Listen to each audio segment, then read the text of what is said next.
guys, welcome to my new blog. মোৰ নাম নিৰাজ। মই এতিয়া ঘৰ গৈ আছোঁ।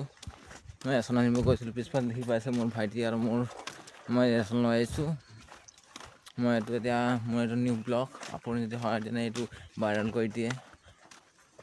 আৰু কি ক'ম মই নাজানো। মই প্ৰথম ব্লগ বনাইছোঁ। আপোনাৰ হয় তেনে এই ভিডিঅ'টো প্লে কৰি দিব আৰু ভিডিঅ'টো ভাল লাগিলে লাইক এটা কৰি দিব। আপোনাৰ হয় যেনে মোৰ এই চেনেলটো 1K ছাবস্ক্ৰাইবাৰ হৈ যায়। এইফালে চাওক, এইফালে আমাৰ ঘৰতে আছোঁ। এতিয়া আমাৰ ঘৰটো মানে বগানৰ ফালে এইটো গৈ আছোঁ লাহে লাহে। আৰু এতিয়া ভাত খাই পিনে আৰু কি কৰিম, গা চা ধুম আৰু পঢ়িম। মই ক্লাছ 10ত পঢ়ি আছোঁ। আজি স্কুল নগ'লোঁ।